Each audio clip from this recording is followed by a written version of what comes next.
A high security affair it was, with access greatly limited and those eligible going through rigorous security checks to access Nambole Stadium, where a fundamental shift in the policies of the ruling party would be finalized.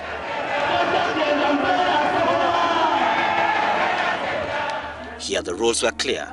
It was either plain yellow attire or one with the portraits of the party leader and president promoting his sole candidature for the presidency in 2016, never mind the fact that the campaigns haven't officially opened up.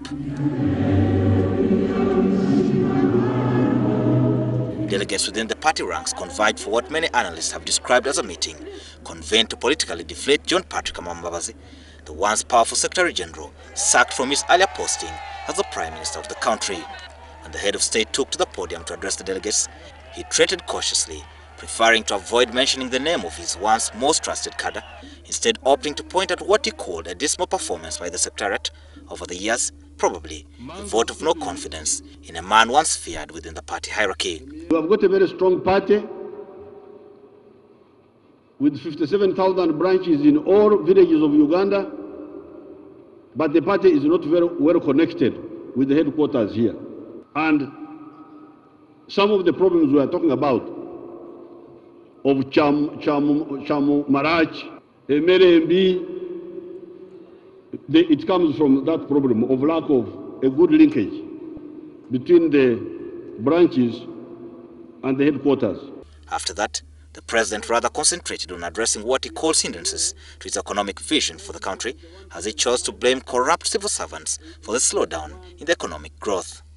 When I saw that the public servants were not moving, I decided to come in with the army.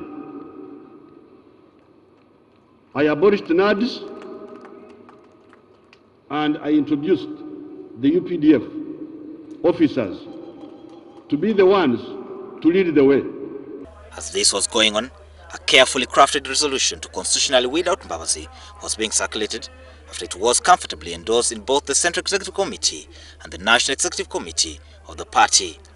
By implication, the resolutions bring to an end the era of Mbabazi and strips the Secretary General of voting rights in the party hierarchy, with the holder reduced to a spectator and at the mercy of the president.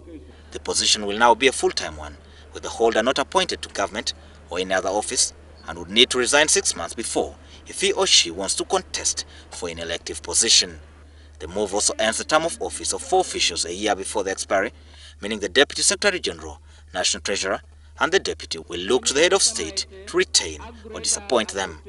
The move puts the president comfortably in charge of the party structures and addresses the possibilities of the emergence of another Mbabazi to challenge the chairman. There are also printouts of 5 reasons advanced as to why Mbabazi should be pushed out, accusing him of incompetence, insubordination, mismanaging the 2010 primaries, and allegedly misappropriating the party funds in 2010.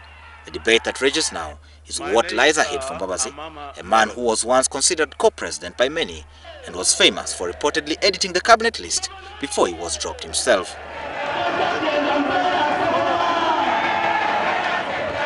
It was a highly restrictive affair for both press and delegates, with no funds, no interviews allowed in the vicinity. In the last minutes, the party also banned all live coverage of the event, choosing to have journalists at the official opening and closing of the conference.